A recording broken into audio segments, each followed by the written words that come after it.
Keempat kata ini sangat mirip, bahkan hurufnya sama. Akan tetapi terdapat perbedaan di antara keempat kata ini, yaitu kata al-malaku, kemudian al-maliku, serta al-mulku, dan terakhir kata al-milku. Nah, kita lihat yang pertama, yaitu kata al-malaku. Mimnya di fathah dan lamnya juga di fathah. Al-malaku ini adalah bentuk mufrad atau bentuk tunggal dari kata malaika, yaitu malaikat. Jadi malaika adalah bentuk jamak dari kata al-malaku. Jadi kata malaika yang dalam bahasa Indonesia disebut malaikat ini sedikit unik, karena ternyata malaika adalah bentuk jamak, tetapi itu yang kemudian diserap ke dalam bahasa Indonesia menjadi malaikat. Kata al-malaku ini, misalnya kita bisa temukan di dalam Al-Quran, Qul yatawaffakum malakul mautil ladzi wukkila bikum. Katakanlah malaikat maut yang diserahi tugas untuk mencabut nyawamu itu akan mewafatkanmu, akan mematikanmu. Dalam ayat tadi dipakai malakul maut, yaitu malaikat pencabut nyawa atau malaikat maut. Yang kedua adalah kata al-maliku.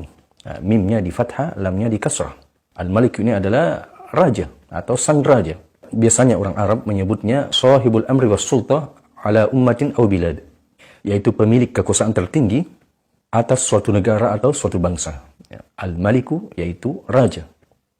Sebagaimana di dalam Al-Quran misalnya, wa qala al-maliku inni ara sab'a baqaratin simanin. Dan sang raja berkata, dalam ayat tadi disebutkan al-maliku, yaitu sang raja. Sesungguhnya aku bermimpi melihat 7 ekor sapi betina yang gemuk-gemuk. Mimnya di fathah, kemudian lamnya di kasrah.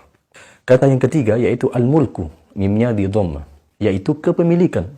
Ma yumlaku wa yutasarrafu fih, yaitu sesuatu yang dimiliki dan dapat dikelola oleh sang pemilik. Misalnya dikatakan ardun fi mulkihi, itu maknanya adalah mamlukatul lahu, yamlikuha. Maksudnya tanah yang dimiliki olehnya. Kata al-mulku ini juga kadang diartikan sebagai kerajaan. Misalnya di dalam Al-Quran disebutkan limanil mulkul yaum, limanil mulkul yaum. Lalu Allah berfirman, kepunyaan siapa kerajaan di hari ini. Di ayat tadi dipakai kata al-mulku, mimnya di dhamma, lamnya di sukun. Kata yang keempat adalah al-milku atau milkun, mimnya di kasrah, kemudian lamnya di sukun. Al-milku ini sudah diserap menjadi bahasa Indonesia, yaitu milik, yaitu syai'un mamluk yumkinu li sahibihi ay yatasarrafa fihi, yaitu sesuatu yang dimiliki dan dapat dikelola oleh pemiliknya, yang dalam bahasa Indonesia kita sebut milik. Misalnya kita mau mengatakan milikku, maka bahasa Arabnya adalah milki, milki. Itulah tadi perbedaan antara kata al-malaku, al-maliku, al-mulku, serta al-milku.